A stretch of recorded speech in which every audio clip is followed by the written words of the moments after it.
since we will be getting the wilderness rework later this year in autumn, which I would probably have to say would be around October, just before November, which is Thanksgiving.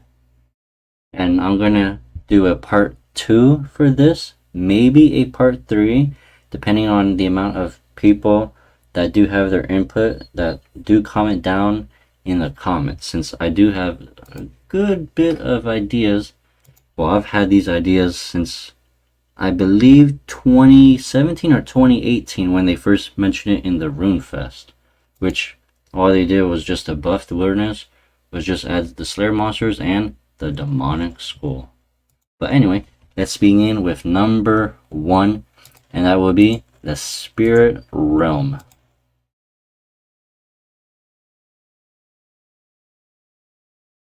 So once this tree finally loads, right here, this cursed magic tree. This has to be, in my opinion, the number 1 thing that has to be reworked. And of course, just like wood cutting, you always get 1 log. This greatly needs to change, and let's say the demonic skull while we're wearing it.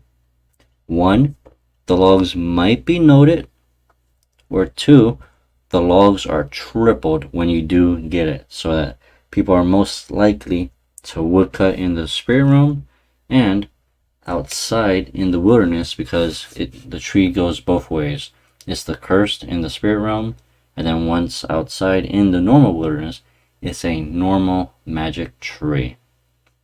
In which case, I think this would be a perfect idea, and possibly a good way for iron players to get magic logs without doing Godward Dungeon 2. Because Godward Dungeon 2, it pretty much removed all the need to train gathering skills. Now for number 2, this one might be a bit odd, but what if we had the ability to fish fury sharks within the wilderness using the demonic skull? And of course, just for a little quality of life, they could add a forever fire here.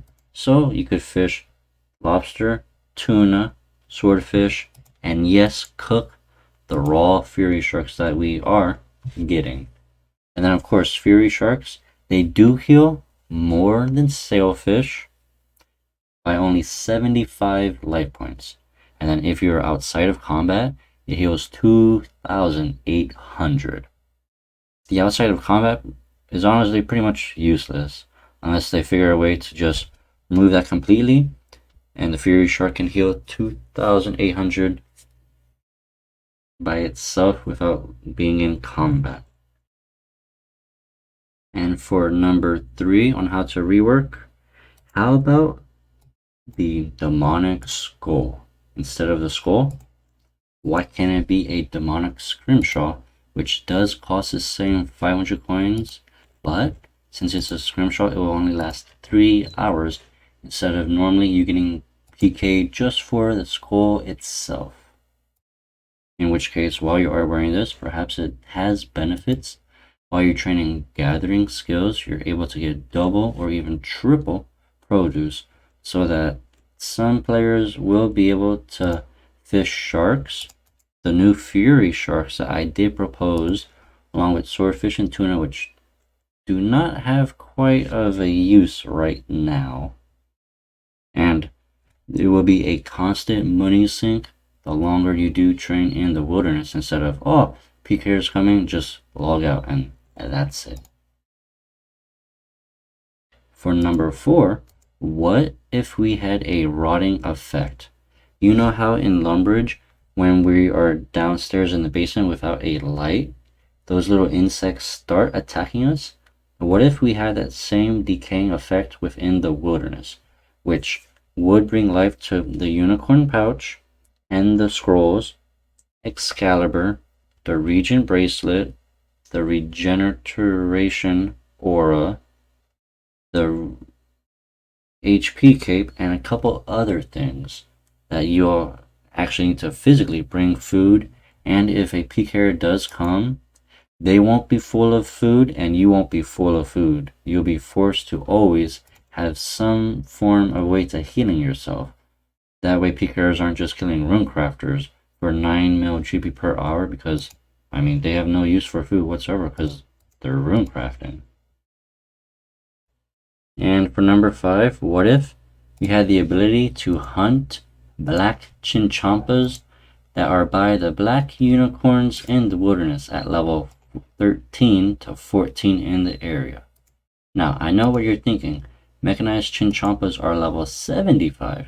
What if these were level 85, meaning that the tier 87 decimation bow is better, but we had an option for extra DPS while we do hunt the black chinchompas, which, of course, if you get PK'd, you do lose them. So that might be kind of a good risk and another alternative method for training hunter in the wilderness, as we do have AFK charming moths, but I would like a non-AFK method introduced.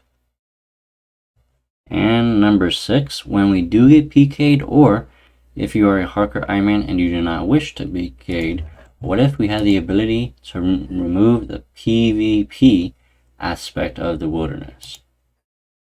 And all we have to do is just talk to Erskine, where in fact we do get contracts, but instead we had a protection fee that could be, let's just say, 1 mil GP, and he'll protect us for a full week that does end on Monday or even Wednesdays to make it like a costly weekly, I don't want to say mini game, but like just a weekly fee, and then of course everything resets on Wednesday usually. So that would be a very good way, but I know a lot of Iron and Hardcore Ironman might be lacking in money nowadays because of the Elite Dungeon 3 GP nerf. So I'm not sure how that will actually impact them because they'll have to mine and smith and hide out for their money. So that might be a good but bad idea. And time for the very last one, which will have to be for a smithing, not a rework, but a smithing idea that does involve the complete northeast corner of the wilderness, which would have to be a lava anvil. Now, everyone in the world knows that this corner is pretty much useless, although, I mean, there is a cool broken boat at the north corner, but what if there was a way that from the intense heat of the volcanoes that, I don't know, and Candle Dwarf was able to make an anvil strong enough to handle the lava, but it was a very good way to train smithing, because while you are using this anvil, your heat will never ever go down. So that means you can actually AFK smithing instead of having to reclick to reheat the item. And yes, I know there is an item to automatically auto reheat, but since this is the wilderness, it should have something very good with possibly little to no risk. Although of course, if you want to AFK a full inventory of Elder Plate Bodies plus 5, since the heat never goes down, you could make massive bank from this. And of course, people could just do 3 or 4 items at a time, just in case this could be a potential hotspot.